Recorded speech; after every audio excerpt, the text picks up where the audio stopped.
Good morning. In this video lecture, I will be discussing about the topic of Morse test, which is coming under Unit 4 of Thermal Engineering 1 course, under the topic of performance of IC engines. So the purpose of this Morse test is to find the indicated power. IP, I have used IP, the abbreviated form, which is the indicated power of a multi-cylinder engine. So we have discussed what is a multi-cylinder engine also previously.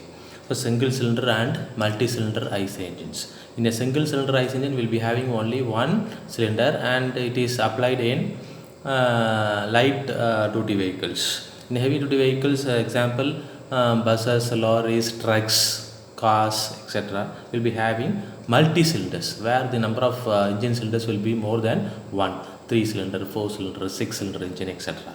Okay, and we have also discussed these concepts, okay, namely the indicated power, brake power, and the friction power.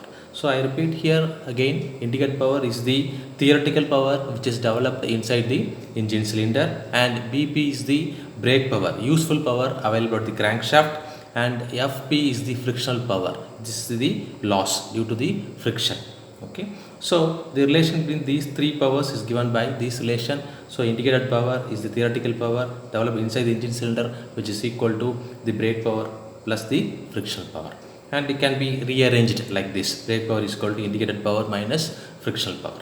So also we have gone through this equation or expression, which is known as Planck divided by 60, where PM is the indicated mean effective pressure, L is the stroke length, A is the cross sectional area of the cylinder of the piston, N is represents the RPM. Okay, so this small n is equal to capital N by 2 for a 4-stroke engine, and small n is equal to capital N because of 2-stroke engine, and K is the number of cylinders. Okay, and the mechanical efficiency is defined as the ratio of the brake power and the indicated power. Okay, so in this expression, so we focus on this term, namely indicated mean effective pressure. So this can be determined from the indicated diagram. Okay, so for using the indicated diagram, it is possible to find the mean effective pressure. Then you can find the indicated power. So there is one more method. Experimentally, we can find the indicated power. That test is known as the Morse test. That too, for a multi-cylinder engine, we can easily conduct the indicated power of a multi-cylinder engine. So for an example, let me take a 3-cylinder engine. So I have shown 3 cylinders, okay, and they are connected to the common crankshaft, so that I will be having the brake power. Okay, so I have shown here the individual spark plug.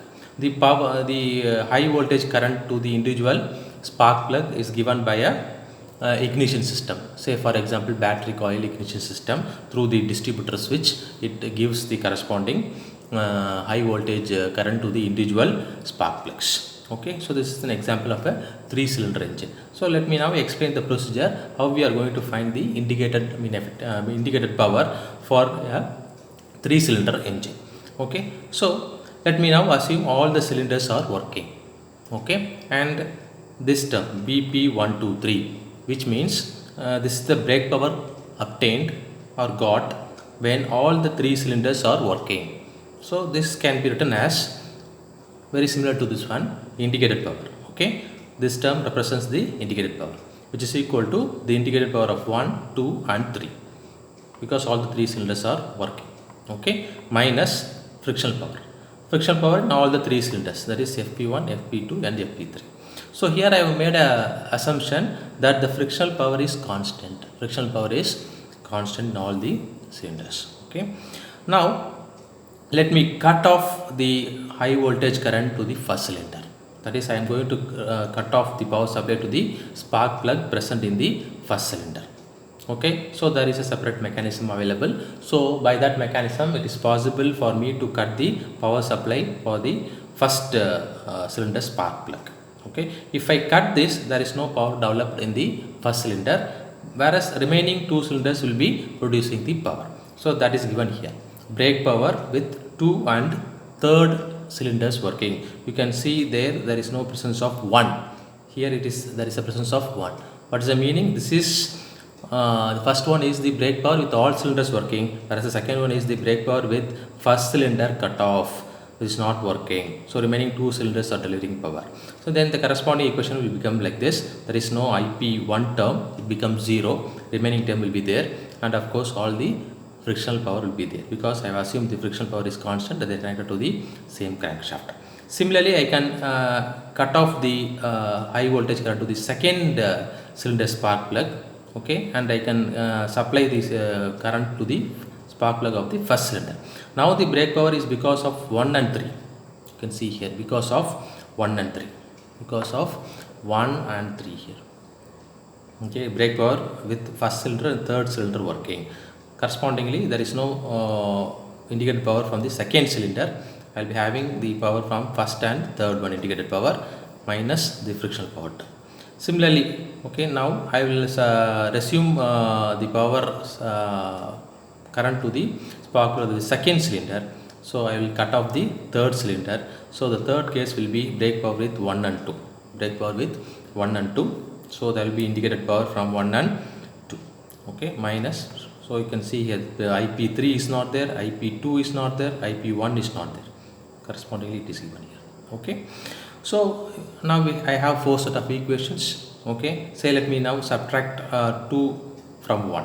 Okay. 1 minus 2 gives you brake power with all cylinders working, that is this one, minus brake power with first cylinder cut off. So that is brake power with 2 and third cylinders. So if I subtract these two, what I will get? Okay, you can see here.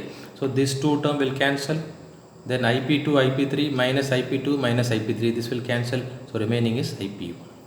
Okay. So what is the significance of this? What is the meaning of this?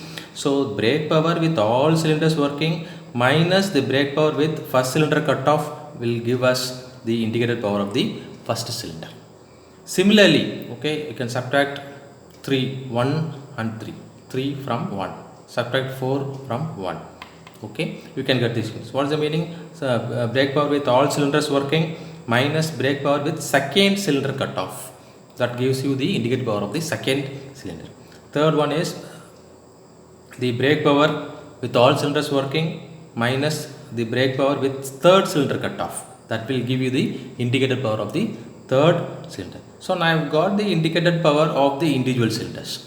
If I add all the indicated powers of the individual cylinders, I will get the total indicated power, or the indicated power with all the cylinders working. Okay. Now if I put the ratio of the total brake power, that is with all cylinders working, and the indicated power with all cylinders working, if I put this ratio, thus that will give you the mechanical efficiency of a multi-cylinder engine. So this is the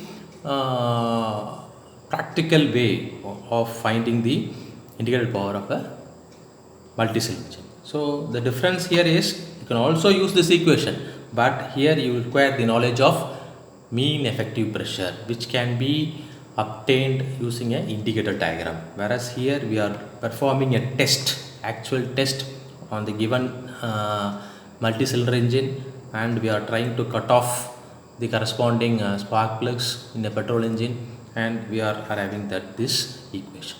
So in the case of a compression ignition or a diesel engine, you can remove the spark plug and you can replace this spark plug by a fuel injector, and you can cut off the diesel that is being supplied to the corresponding fuel injector, and you can even repeat the same procedure to find the mechanical efficiency of a diesel engine, multi-cylinder diesel engine. Thank you. Okay, I will stop the video here, and we shall continue with some other topic in the next video. Thank you for watching.